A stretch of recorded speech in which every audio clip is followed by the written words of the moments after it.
Bonjour à tous, merci encore de votre fidélité. Je suis très heureux de vous retrouver pour ce nouveau numéro de School TV Le Mag. Une demi-heure concernant la scolarité de vos enfants. C'est toujours avec Alix Nguyen. Salut Alix. Salut Patrice. C'est parti pour le sommaire de ce tout nouveau mag. Nous sommes, vous le savez, le 20 novembre. C'est la journée mondiale de l'enfance. Un rendez-vous placé sous le signe de la fraternité pour sensibiliser sur les droits des enfants. Où en sommes-nous? Quel constat? Élément de réponse dans cette émission. C'est dans ce cadre que l'UNICEF France publie un rapport intitulé « Grandir dans les Outre-mer ». L'association tire, attention, la sonnette d'alarme, avec des chiffres pour le moins inquiétants dans ces territoires. Le détail avec notre invité dans un instant. Et puis, Alix, dans sa loupe, nous parle d'un projet qui s'appelle Guyane Connectée. On va d'en apprendre un peu plus. Expression orale, c'est tout de suite. Et l'expression orale, c'est avec notre invité Mathilde Détré. Bonjour. Bonjour. Merci d'avoir accepté notre invitation ce 20 novembre, jour ô combien important. Vous êtes chargé de plaidoyer outre-mer pour l'UNICEF France. Vous êtes donc en charge de la coordination de l'écriture de ce rapport qui va faire grand bruit, rapport qui est sorti ce matin. Mais tout d'abord, la journée plus globale concernant bien sûr la journée mondiale de l'enfant. Ça devrait être tous les jours, au final, la journée pour les enfants, une fois par an. Vous allez me dire que c'est déjà ça et c'est une fenêtre de tir importante pour l'UNICEF ? Oui, effectivement, et pas que pour l'UNICEF d'ailleurs, pour l'ensemble des acteurs de la société civile, les pouvoirs publics. Le 20 novembre, c'est une date importante. C'est une date qui a été choisie à l'international pour célébrer l'anniversaire de l'adoption de la Convention internationale des droits de l'enfant de 1989, qui est un texte essentiel sur lequel tous nos travaux se basent à l'UNICEF et plus précisément à l'UNICEF France. Et vous qui êtes sur le terrain, Mathilde, vous avez l'impression que cette journée, elle permet de booster certains projets, certains ateliers, certains projets? En tout cas, elle permet de mettre en lumière. À mesurer l'impact ou pas? Oui, tout à fait. Déjà, nous, dans notre réseau UNICEF et UNICEF France, on a de nombreuses interventions, de nombreux événements et d'animations qui sont organisés sur l'ensemble du territoire, y compris dans les territoires d'outre-mer, notamment à La Réunion. Ouais. Mais c'est vraiment une journée pour... Vous êtes dans 150 pays, on le rappelle, vous, l'UNICEF. Tout à fait, oui, effectivement. Ouais. En tout cas, voilà, c'est une journée vraiment pour promouvoir et pour mettre en lumière les droits de l'enfant et leur applicabilité, pour le coup, là, dans les territoires d'outre-mer. Sinon, on résume, pour ceux qui ne connaissent pas l'UNICEF, ça peut arriver effectivement. Quelles sont les missions de l'association? Oui, tout à fait. Alors l'UNICEF France, on est rattaché à l'UNICEF, dont le siège est situé à New York. On a mandat pour l'UNICEF d'intervenir et de représenter l'UNICEF sur le territoire français et sur l'ensemble du territoire, Hexagone et Outre-mer. On mène l'activité qu'on connaît le plus à l'UNICEF France, c'est l'activité de collecte, où effectivement on récolte des fonds pour ensuite servir dans les crises, dans les États en guerre, etc., pour pouvoir apporter une aide humanitaire aux enfants. Et puis en France, on a plutôt une activité de plaidoyer, où on essaye d'œuvrer pour un changement des politiques publiques en faveur des droits de l'enfant. Et plus spécifiquement, aujourd'hui, on souhaite mettre en lumière l'application des droits de l'enfant dans les Outre-mer. Dans les Outre-mer, effectivement, on y arrive dans un instant. Quelle situation, tout d'abord en métropole, et si on dézoome un petit peu, est-ce que la situation, bien sûr il y a une énorme disparité avec les territoires d'outre-mer, on va en parler dans un instant, mais si on dézoome un petit peu sur la situation métropole, est-ce que la situation s'améliore ou pas? Ça dépend les sujets. On a de nombreux sujets prioritaires à l'UNICEF en termes d'accès à l'éducation, protection de l'enfance. La protection, est-ce que ça s'améliore? Alors, il y a des améliorations qui sont notables, mais malheureusement, il y a encore de nombreux efforts à mener en partenariat avec les collectivités, avec l'État et les organisations de la société civile, dont je salue d'ailleurs le travail sur le terrain, qui est un travail quand même assez formidable. Mais voilà, l'idée, c'est de montrer qu'il faut poursuivre les efforts en faveur d'une meilleure applicabilité des droits. Mathilde Détré, pourquoi votre attention s'est-elle portée sur la situation dans les territoires d'outre-mer et les départements? Merci beaucoup pour cette question. Alors, on a déjà analysé la situation des droits de l'enfant en France il y a quelques années, et on s'est quand même rendu compte qu'il y avait des vulnérabilités qui étaient exacerbées dans certains territoires d'outre-mer. Mais on dirait que c'est pas le même pays, quoi. Pardon? On dirait que c'est pas le même pays. Quand je lis vos chiffres, on va les énumérer, on va les détailler, mais on a l'impression que je suis désolé, on a l'impression que c'est plus la France. Alors en fait, on s'est... Vous pouvez pas le dire, mais moi je le dis, quoi. Non, ça reste la France, l'Hexagone, la Corse et les territoires d'outre-mer, mais malheureusement on se rend compte que les outre-mer, c'est un peu le miroir grossissant des problématiques qui existent aussi dans l'Hexagone, mais qui sont soit exacerbées... Derrière l'aspect carte postale, il faut s'accrocher, quoi. Tout à fait. Elles sont soit exacerbées, soit il y a des enjeux et des problématiques nouvelles qu'on constate particulièrement dans certains territoires. Alix. Et justement, est-ce que vous pouvez nous donner un aperçu général des principales conclusions par rapport à ce rapport Grandir dans les Outre-mer? Oui, tout à fait. Alors, je l'ai dit, les vulnérabilités sont exacerbées dans certains territoires d'outre-mer. On peut penser notamment au droit à l'éducation, qui nous intéresse sous plusieurs aspects. Sur l'aspect de l'accès à l'éducation, qui est particulièrement un enjeu, notamment pour Mayotte et la Guyane. La Cour des comptes a repris des chiffres qui font état de 10 000 enfants non scolarisés en Guyane. Le chiffre est totalement alarmant. Et cette année, on a eu des chiffres récents d'une étude universitaire menée par l'Université de Nanterre qui fait état entre 5 300 enfants et 9 500 enfants non scolarisés à Mayotte. Ce sont des chiffres qui doivent nous alerter et qui alertent déjà l'ensemble des acteurs et des pouvoirs publics. Et nous, on souhaite vraiment mettre en lumière ces difficultés pour pouvoir avoir une réelle stratégie pour pouvoir permettre un accès à l'école. Et pour quelle raison à Mayotte, il y a ce taux de déscolarisation? Oui, il y a plusieurs enjeux. Il y a déjà des pratiques de refus d'inscription dans certaines mairies pour certains enfants, notamment les enfants étrangers ou en situation de migration. Donc tous les enfants allophones. Alors, ils ne sont pas forcément tous allophones. D'accord. Effectivement, parce qu'il y a des enfants étrangers qui sont nés en France, qui ont toujours vécu sur le territoire, et qui n'ont pas la nationalité française. Mais on constate, premièrement, des refus d'inscription, qui sont des pratiques qui ont été documentées soit par les tribunaux, soit par le défenseur des droits, qui a rendu des décisions importantes sur le sujet. Donc ça, c'est une première cause. Il y a aussi un effet au niveau des infrastructures qui sont insuffisantes. Il y a des efforts qui sont faits au niveau des rectorats. Mais par exemple, à Mayotte, il faudrait construire une classe par jour pour pouvoir scolariser tous les élèves, dû à la croissance démographique et puis aussi au périmètre de l'île qui est quand même assez restreint. Donc il y a des enjeux d'infrastructures, des infrastructures adaptées au réchauffement climatique, puisqu'on en parle aussi dans notre rapport. Les territoires d'outre-mer sont en première ligne face au réchauffement climatique et ça a forcément des conséquences sur l'accès à l'éducation, mais aussi sur la réussite éducative de tous les élèves. Mathilde Détré, vous nous avez dit effectivement que les inégalités avec la métropole sont criantes. Le facteur principal, ça reste la pauvreté. Oui, tout à fait. Nous, c'est des constats qui sont alarmants. Il y a plus de 8 enfants sur 10 qui sont en situation de pauvreté à Mayotte, 6 enfants sur 10 en Guyane. Et même à La Réunion, où on en parle peut-être un peu moins, il y a 4 enfants sur 10 qui sont en situation de pauvreté. Pour donner une comparaison avec l'Hexagone, c'est environ 2 enfants sur 10 pour l'Hexagone. Donc vous voyez, l'écart, il est quand même inquiétant. Et ça, de fait, la pauvreté des enfants et des familles aussi, elle entraîne des conséquences un peu en cascade sur l'ensemble des droits, l'accès à la santé, l'éducation, la protection. Je reprends vos chiffres, Mathilde, alors qu'elle rassemble seulement 3% de la population nationale, les CTOM, ça s'appelait comme ça, les anciens DOM-TOM, abritent 24%, donc 24% des personnes concernées par une situation, pas de pauvreté, de grande pauvreté. Quelle est la différence entre pauvreté et grande pauvreté? Oui, tout à fait. Ce sont des chiffres en fait de l'INSEE qui font la différence entre les taux de pauvreté et de grande pauvreté.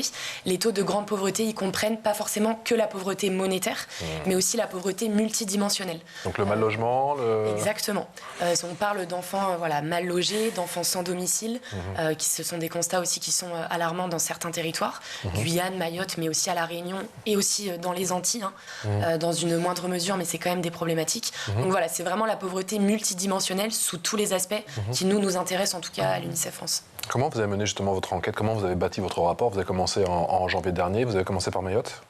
Alors non, on a commencé par une revue globale de toutes les données et les chiffres qui existaient. Et on constate quand même, de prime abord, qu'il y a un manque de données sur les territoires d'outre-mer.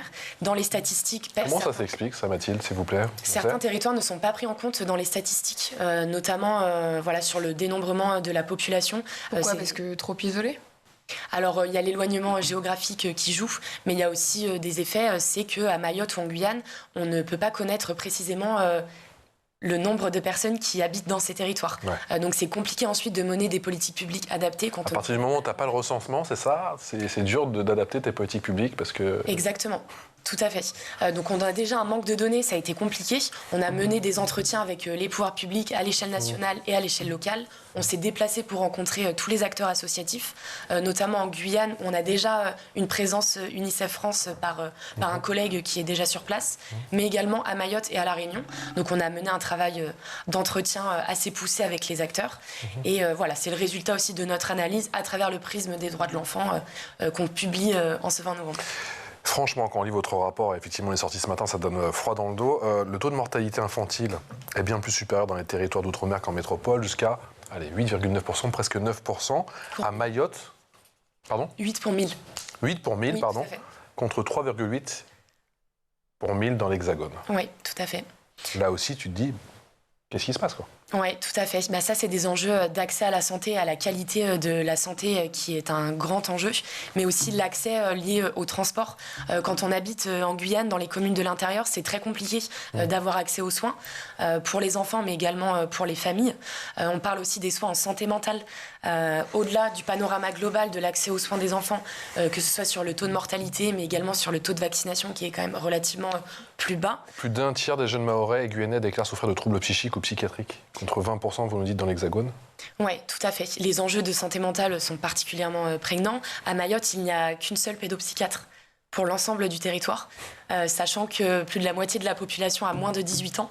C'est un constat qu'on fait. Donc il y a vraiment aussi un enjeu de moyens financiers et de volonté politique de mettre en œuvre des actions concrètes. Oui, il y a un manque d'infrastructures réelles. Un manque d'infrastructures, peut-être aussi un manque d'attractivité pour les professionnels de santé qui travaillent dans des conditions quand même difficiles. C'est déjà le cas en métropole, donc j'ose à peine imaginer effectivement tout à fait, dans c'est certains des constats territoires. globaux, mais sur certains territoires, c'est particulièrement exacerbé, effectivement. Quelles sont les principales difficultés que vous avez mis en lumière justement pour mettre en place des politiques pour réduire ces inégalités, pour mieux protéger nos enfants? Tout à fait. Alors nous, sur le champ peut-être de l'éducation, pour commencer, on a tout un plaidoyer sur l'accès à l'éducation. On plaide depuis plusieurs années à l'UNICEF France pour la création d'un observatoire de la non-scolarisation, puisqu'on ne connaît pas précisément le nombre d'enfants hors de l'école. C'est compliqué à mettre en place? C'est compliqué, mais pas infaisable. Il faut quoi pour avoir cet observatoire, du coup? Il faut déjà une volonté politique. Qui a déjà été annoncée de la part du gouvernement dans le cadre du comité interministériel aux Outre-mer. Donc c'est une annonce qu'on salue. Maintenant, il faut qu'elle soit efficace. Il faut pouvoir s'entourer d'acteurs du champ éducatif, d'experts, pour pouvoir analyser les données. Mais également aussi un côté pratique où comment on permet aux enfants d'accéder à l'école. Les chiffres sont tout à fait parlants en Guyane et à Mayotte. Donc cet observatoire pourrait nous permettre de dénombrer, et pas que dans les Outre-mer, puisque cette problématique, on la reconnaît aussi en Hexagone. Bien sûr. Ça pourrait nous permettre d'avoir tous les acteurs autour de la table, entre guillemets, pour pouvoir permettre de dénombrer et de permettre un accès à la scolarisation pour tous les enfants. Vous êtes allé dans tous ces territoires. Quels sont les retours de terrain? Que vous disent les professeurs, les acteurs, les parents là-bas? On a quand même le sentiment, ils n'ont pas le choix, ils ne baissent pas les bras. C'est quoi? Comment on fait pour survivre, entre guillemets? C'est de la débrouille? C'est de la solidarité en action? Oui, alors ça dépend des acteurs. Effectivement, les acteurs associatifs sont en première ligne, les parents d'élèves, les enseignants. Il y a une forme de résilience quand même qui s'est quand même installée de la part des professionnels. Il y a une détermination qui est quand même très très louable et saluable de la part de tous les acteurs, mais c'est vrai qu'ils ont parfois l'impression d'être abandonnés, de se sentir isolés géographiquement, mais aussi parce que les décisions sont parfois prises depuis Paris, et Paris, c'est loin des territoires. Donc il y a aussi ce sentiment de grande inquiétude. C'est tabou, ça? On n'a pas le droit de le dire? Eux, ils le sentent là-bas. Je l'ai déjà entendu, moi, aux Antilles, effectivement. Oui. Le sentiment qu'ici, on n'a pas le droit de dire ça. Là-bas, c'est ressenti, c'est peut-être ce sentiment de laisser pour compte, ce sentiment d'abandon? Je ne sais pas si c'est tabou. En tout cas, nous, tous les acteurs qu'on a pu rencontrer sur le champ des droits de l'enfant nous l'ont clairement annoncé. Ouais. Et c'est aussi pour ça qu'on voulait mettre en lumière les constats des professionnels sur place dans le rapport, et que ça ait un écho à l'échelle nationale, voire internationale aussi, puisqu'une partie du rapport a été traduite en anglais pour la présenter à nos collègues de l'international. D'accord, avec un espoir que ça ait un écho justement à l'international. Quels sont vos relais, plus précisément à l'international, vous, l'UNICEF? On travaille beaucoup avec le siège de l'UNICEF à l'international, qui est situé à New York, où on a bien évidemment envoyé tous nos constats sur les territoires d'outre-mer. On a aussi une coopération régionale, puisqu'on est présent dans de nombreux pays, et c'est très utile pour les territoires d'outre-mer. On a des liens avec, par exemple, les Comores, avec le Suriname, avec Madagascar. Donc ça aussi, c'est des dynamiques intéressantes pour l'UNICEF, pour pouvoir un peu bâtir une coopération régionale. Eux-mêmes ont leurs propres problèmes. Tout à fait, mais qui sont similaires parfois à certains territoires d'outre-mer. La loupe d'Alix Nguyen, c'est tout de suite. Je rebondis sur ce qu'a dit Mathilde Détré, effectivement, pour nous parler de la Guyane Alix. Oui. Je nous parle du projet Guyane Connectée. Oui, c'est un projet éducatif à destination des enfants guyanais vivant dans des zones isolées du territoire. Et cette initiative, elle est portée par le rectorat de Guyane, menée avec le soutien de l'unité structurelle Espace pour la Guyane du CNES. ce projet vient de plusieurs considérations. La première est qu'il y a des populations très spécifiques en Guyane qui sont culturellement spécifiques et qui sont en zone de grand isolement. Et ces populations ont des enfants qui, lorsqu'ils quittent le CM2, doivent aller dans un collège qui les conduit à quitter leur environnement familial et culturel. Et il a été avéré que dans ces communautés, le taux de suicide des adolescents était anormalement élevé par rapport aux chiffres de l'Hexagone et qu'une des raisons était sans doute l'éloignement de leur famille et de leur culture. Ce qui a été incroyablement complexe, c'est de déployer le matériel dans les écarts pour réaliser ces mini-collèges connectés. Donc aujourd'hui, sur la zone de Maripasoula que vous avez ici, on a transporté par pirogue, grâce aux avions de l'armée, ou des hélicoptères ou des avions indépendants, nous avons acheminé tout le matériel dans ces collèges pour pouvoir assurer la rentrée scolaire du 11 septembre 2023.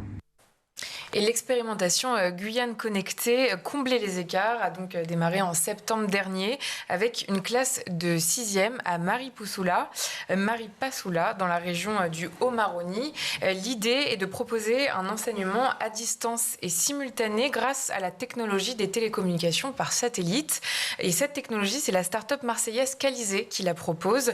Plus concrètement, elle permet de créer des classes connectées. 4 salles de cours distanciels ont ouvert leurs portes. Les collégiens ont donc la possibilité de suivre depuis leur village les cours dispensés à Maripasoula, où se trouve le collège principal de la zone.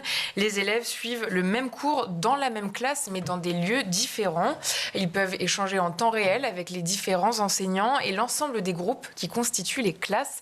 Tout a été pensé puisque des intervenants en langue maternelle de la communauté ont été formés pour accueillir et accompagner les élèves. Et pour les matières ne pouvant pas être dispensées à distance, il y a même des enseignants itinérants. Le projet comprend aussi des temps de rencontres régulièrement organisés entre les enfants. Ils sont une cinquantaine, dont une dizaine seulement présentes au collège. Qu'est-ce que propose l'UNICEF pour garantir le droit à l'éducation pour tous les enfants, et ce, malgré leur lieu de résidence ? Oui, tout à fait. Merci beaucoup pour cette présentation. Nous, on salue totalement le projet Guyane Connectée. Notre collègue sur place a pu contribuer par plusieurs réunions, etc., avec les différents acteurs. On salue vraiment ce projet de Guyane Connectée. On espère qu'il pourra s'étendre. Bien sûr. Voilà, faire des petits, si je puis dire. Au fur et à mesure, effectivement, pas que à Maripasoula, mais effectivement sur l'ensemble des communes. Mais logistiquement, ça a l'air d'être isolées. Quelque chose. Hein. Oui, tout à fait. Alors, il y a des moyens qui sont mis en œuvre. Voilà, l'interlocutrice en parlait dans le reportage. C'est tout à fait honorable. Il y a la question de la langue aussi, qui est très importante, notamment en Guyane. On parle plus de 40 langues, donc c'est une richesse culturelle et linguistique immense. Mais c'est vrai que c'est tout un défi pour le droit à l'éducation. Et on a toute une partie sur la valorisation des langues premières et des langues régionales, et comment on intègre en fait ces situations de plurilinguisme dans l'école de la République. Mais justement, cette idée des professeurs itinérants, ça peut être une solution ? Tout à fait. Oui, c'est tout à fait une solution qu'il faudra déployer sur l'ensemble du territoire, et pas que en Guyane pour le coup, puisqu'on a aussi des problématiques similaires à La Réunion, à Mayotte, aux Antilles. C'est aussi c'est un outil aussi de réussite éducative, de prendre en compte les langues premières des enfants, puisqu'on s'est rendu compte que lorsque les enfants apprennent dans leur langue première, ça leur permet aussi d'aller vers le français et d'avoir un meilleur apprentissage de la langue française. Mais comment on explique le taux de suicide anormalement élevé? C'est le fait d'être déraciné pour les enfants qui provoque ça? Tout à fait. Alors l'interlocutrice le disait effectivement, comme il n'y avait pas avant le projet Guyane Connectée, les enfants devaient quitter très tôt leur famille et leur village pour pouvoir aller sur les communes du littoral de la Guyane pour pouvoir continuer leur scolarisation.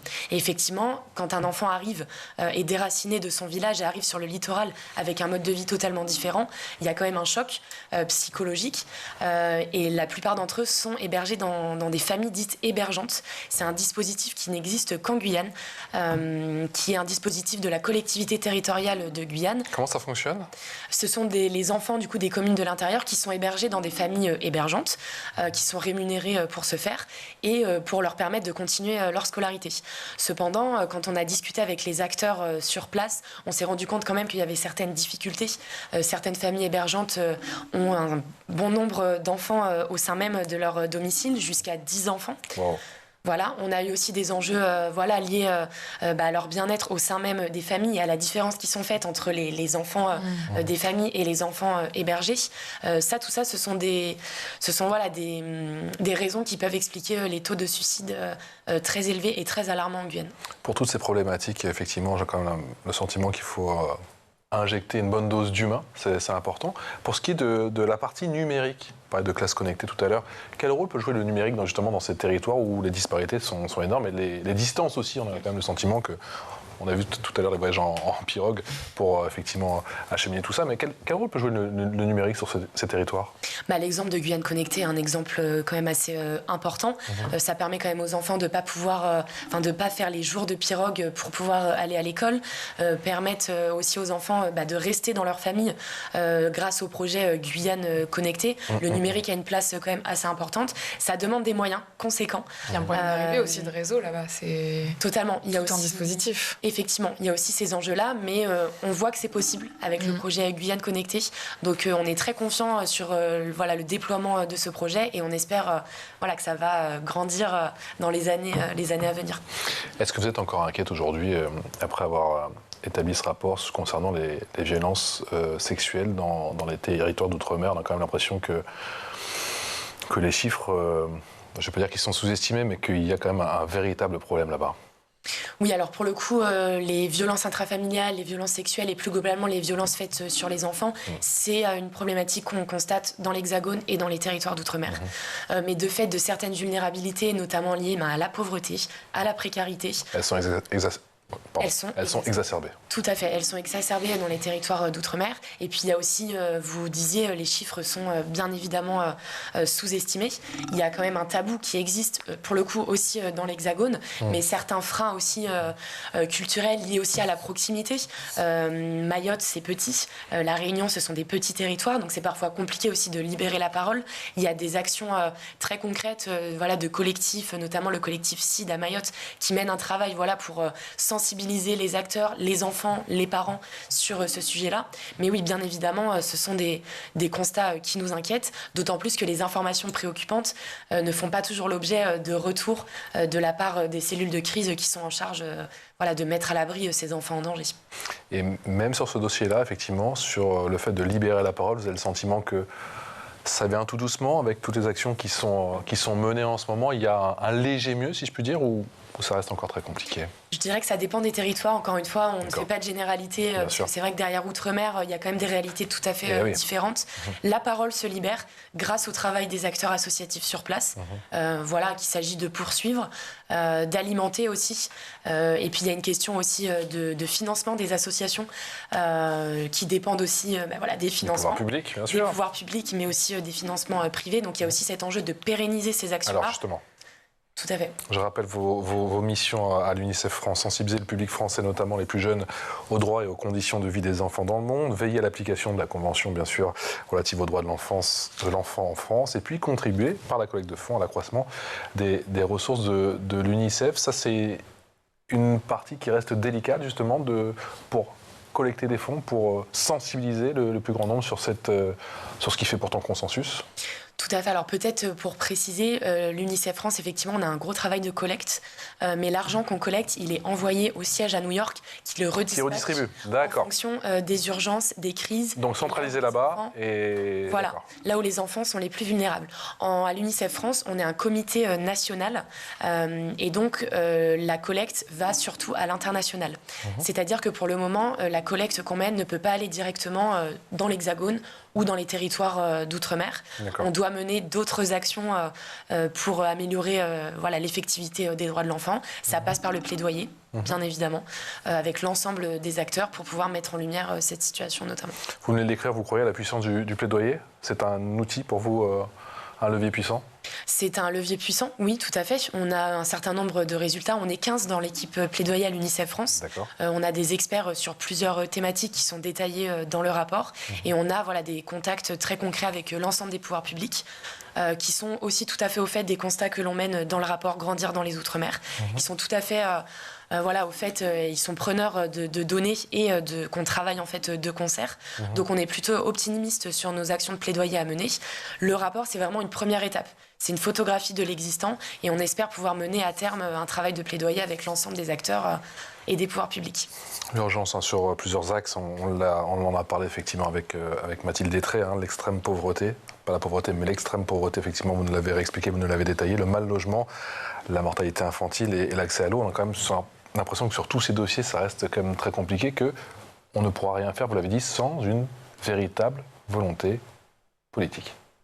Oui, tout à fait. C'est ce qu'on préconise dans nos recommandations, c'est vraiment de prendre en compte l'intérêt supérieur des enfants qui vivent dans les Outre-mer auprès des pouvoirs publics, que ce soit à l'échelle locale mais aussi à l'échelle nationale. Il y a certaines mesures qui ont déjà été annoncées cette année dans le cadre du comité interministériel Outre-mer. Vous pensez à quelles mesures, Mathilde ? Notamment des mesures, alors j'ai un exemple précis en tête sur la restauration scolaire. On n'en a pas parlé, mais c'est un véritable enjeu. Parce que nous, on en parle tout le temps, effectivement, pour la métropole. Donc, Effectivement, en Guyane, on nous a clairement dit que les enfants... C'est le seul repas qu'ils font. Effectivement, et les enfants ont faim. Donc quand les enfants ont faim, ils ne peuvent pas apprendre dans des conditions appropriées. Donc il y a des mesures qui ont été annoncées sur le renforcement et la construction d'établissements de restauration scolaire. Vous n'en avez pas à faire du bio là-bas, j'imagine. Juste déjà qu'ils mangent, les enfants. Oui, et en prenant en compte aussi l'agriculture locale. Et, les circuits courts. Exactement, tout à fait. Donc ça, c'est une mesure qu'on salue totalement. C'est une des mesures qui sont annoncées. Et il s'agit de poursuivre sur l'ensemble. On croise les doigts. Alix. Mais il est encore des régions où il n'y a pas ou très peu d'accès à l'eau potable. Pas du tout. Enfin, je veux dire, c'est... Dans les territoires d'outre-mer, oui. La crise de l'eau à Mayotte, qui n'en est pas une, puisqu'elle est quand même le résultat de données qu'on constate depuis plusieurs années sur ce qui va arriver à Mayotte. Oui, il y a encore de nombreux quartiers informels qui n'ont pas accès à l'eau potable. Donc clairement, ils ont accès par des bornes fontaines, ou sinon ils essayent d'aller chercher l'eau qui n'est pas forcément propre à la consommation, ce qui a des conséquences sur la mortalité infantile notamment. Mais oui, il y a encore des quartiers... Et c'est essentiellement à Mayotte ? Non, on a aussi ces enjeux-là en Guyane, mais aussi aux Antilles. En Guadeloupe aussi. En Guadeloupe et en Martinique, plutôt lié aussi à la pollution des eaux. Avec le chlordécone, qui est quand même... il y a une étude récente qui est sortie sur le taux de pollution dans les eaux. Qui est l'engrais effectivement que tu lançais par avion pour la culture des bananes, notamment. Donc, tout à fait. Et qui a un impact sur la santé des jeunes mères, des femmes enceintes et aussi des nourrissons. Merci infiniment Mathilde Détré d'être venue nous voir. C'était important effectivement. Encore bravo pour ce rapport qui j'espère va faire bouger les choses. Mathilde Détré, chargée de plaidoyer Outre-mer pour l'UNICEF France, en charge donc de la coordination et l'écriture de ce rapport, ce beau rapport, mais qui est ô combien important, qui est donc paru ce matin. Merci beaucoup. À très bientôt. On fera un point d'étape. J'espère d'ici 6 mois, 1 an. On se retrouve demain, Alix, pour de nouvelles aventures. Excellente journée.